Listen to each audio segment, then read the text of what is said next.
Hi, my name's Paul Merrison and welcome to paper P1, The Professional Accountant. This exam paper is relatively new to the ACCA. There are no old exam papers that became P1. It has only existed since the December 2007 syllabus. That gives us a little bit of a challenge in that there are not that many past exam questions available for us to attempt. But the good news is that although we have a fairly small number of past exam questions, we are already starting to see some patterns emerge, and already the same questions have been asked more than once. So the really good news for this exam is that if you get it, if you understand why the paper exists and where the examiner is coming from, it really should not be that difficult to pass it. Now, what do we mean by professional accountant? Well, being professional is about how you behave. And this exam is really all about behaviour. And we can split the syllabus fairly easily into two chunks. On the one hand, we have the behaviour of companies.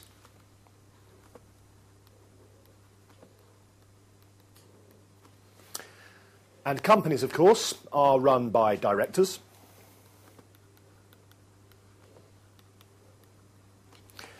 And whilst not all directors are qualified accountants, many of them would be, and that's how it sort of ties into qualifying to be an accountant. So we need to look at how company directors behave, and maybe more importantly, how they should behave. It's not just about directors, though. Companies are owned by shareholders.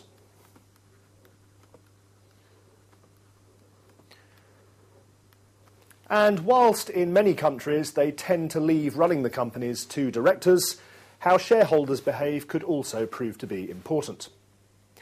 In a wider sense, though, this is not just about how people behave when they're running companies. As accountants, all aspects of our behaviour need to be considered, and therefore the second big chunk of this course looks at ethics in a more general sense. Behaviour. How should we behave as professionals? Because this exam is about behaviour, it makes it a very real-world, practical exam. We will, of course, take a look at plenty of theories. Corporate governance itself is largely theoretical, but of course we have to then apply it to real company and organisational situations. In the ethics part of the course, we will also look at some theories. Is there one set of accepted behaviour, for example, or could accepted behaviour be different in different countries, different cultures, at different time periods, in different situations? But once we've looked at those theories, the key is making sure we can understand them well enough to apply them to real situations. And by real, I mean real. We have already seen on this exam the examiner using clear references to real companies, albeit with the names changed, to create his questions. What that means is that it's very important that as we go through this course, we try to apply what we learn to what we see in the world around us. And throughout these videos, you're going to see me mentioning a number of real companies, both from current situations and recent past situations, to help us understand what this course is about. But don't just rely on me. You need to read the newspapers. Not all of them, but you should read the business pages and look out for examples that relate to the course. For example, newspapers tend to report fairly heavily when major companies are changing their chairman or chief executive, the two most senior roles on a board of directors. The reasons why they're changing and how they are going about that process of change are both very relevant to this course. So whenever you see an article in the newspaper explaining that a company are making one of these changes at senior level, it's worth reading it and just trying to find out a bit more about what is going on. Anyway, I've mentioned the importance of the real world. Let's just have a little look at the structure of the exam, talk about the examiner, and talk about one or two things the examiner has said which I think are very important at this early stage of the course. Firstly, the exam.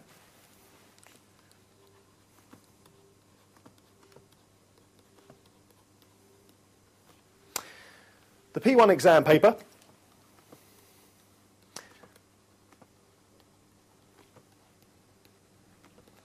is made up of a 50-mark case study. Now, we shouldn't get too upset by the words case study. Some people look at those words and think, massive question, too much to read, not enough time. It won't be that bad. So far, the questions for the case studies have tended to be round about a page and a half of story, which is not that much in a 3-hour exam. We would expect those 50 marks to be divided up amongst 3, 4, 5 maybe, different sub-questions. And because of that, a very large amount of the syllabus can be tested in that single question. As we'll see shortly, this is not a very big syllabus. As such, we could see most of the syllabus appearing on every exam paper. This is the sort of exam where cherry-picking, trying to learn specific areas but ignoring others, is a very dangerous tactic. It's a small syllabus, you need to cover all of it. The other questions are 25 markers, and there'll be 3 of those, and you get to choose 2.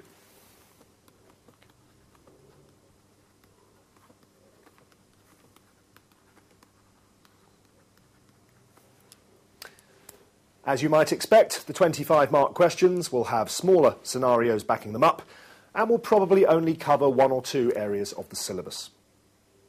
So far, our experience of this paper is that the case study question, which is compulsory, might have 1 or 2 bits in it that will challenge you, but when it comes to choosing the 25-mark questions, most students have said, if anything, their biggest problem has been that they could have done all 3 of them. The examiner. Let's have a little word about him.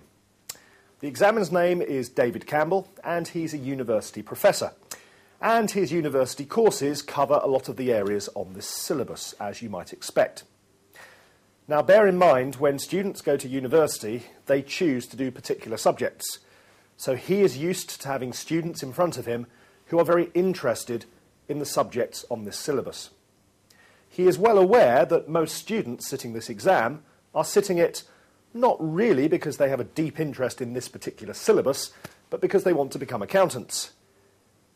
But despite that, he still expects you to try to build up some interest. He expects you to read the newspapers. He expects you to look at this in real-world scenarios. Now, when your tutor is teaching you this paper, when you're watching me do these videos, your tutor or I will, of course, try to give you some real-world insight. But there are stories happening on a daily basis that relate to this course, and we can't cover all of them. So you need to read yourself. Make sure you are trying to apply this stuff to the real-world stuff happening in the news. It is very important if you can. It will be a major benefit to you. A couple of things that David Campbell has said, which I think are very relevant and we need to understand.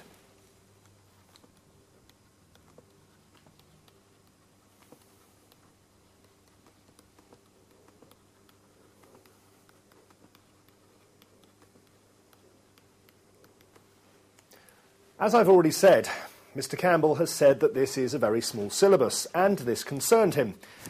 He said to me that it would be very difficult for him to vary the questions very much. And I said, good, because we like it if the questions are fairly repetitive, because it means for every exam paper we've got plenty of old questions to practice. So small syllabus is good. The other interesting thing he said was that he thought teaching this exam to accountants might be rather difficult. Because the nature of accountancy students is that they want to learn accountancy, and the majority feel happier with numbers than they do with words. Bad news is, this is an entirely words subject. It is entirely written, there are no calculations to do. He also said that because his students at university have chosen to do this, he can talk to them about the real world, knowing they'll go off and read about it, web search it, read the newspapers, and do some research themselves. Whereas he is very concerned that accountancy exam students will expect their tutor to tell them everything and won't go and think about it outside the classroom.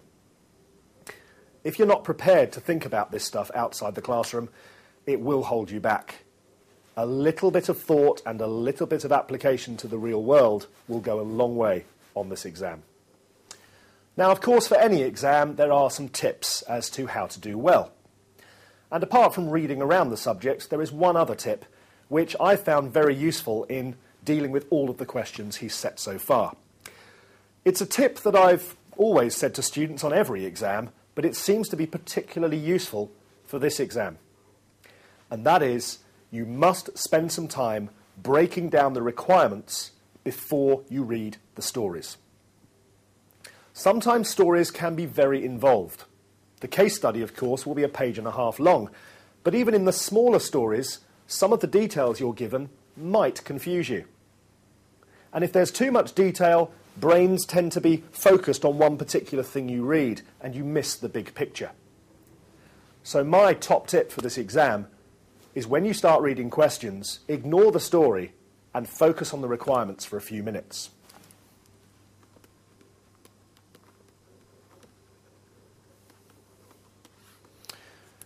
Firstly, break those requirements down.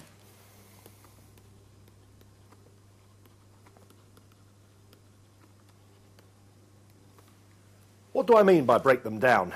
Well, if a question says, explain this theory and apply it to this situation, that's 2 questions, isn't it? There'll be some marks for explaining the theory, probably not that many because it's just knowledge, and probably rather more marks for then taking that theory and applying it to the actual situation you've got. You can explain the theory without even reading the story, of course. Applying it will need the story to be read. But it should be possible to plan large parts of your answers before you even read the stories. There is no point reading the detailed stories until you fully understand the nature of the requirements. And when we start attempting the questions, you'll see that I spend quite a lot of time analysing what the question is asking before I even bother reading the stories. And it's important that you do that too. To a certain extent, the ACCA help you out here. We have 15 minutes of reading time at the start of the exam, when you cannot start writing your actual answers. My tip for that 15 minutes is very simple. Don't read any of the stories. Force yourself to spend 15 minutes just breaking down the requirements for all of the questions on the paper. Once you've done that in enough detail, it should be fairly easy to decide which of the 3 optional questions you're not going to do. But break down the requirements of all of them. You may find that once you start thinking about it, the question you thought you didn't want to do actually turns out to be the one you'd rather do. So use the reading time to analyse the requirements. Start planning what you think you might write. Think through the syllabus as to which areas seem to apply to the question. You can read the stories once the full 3-hour exam starts.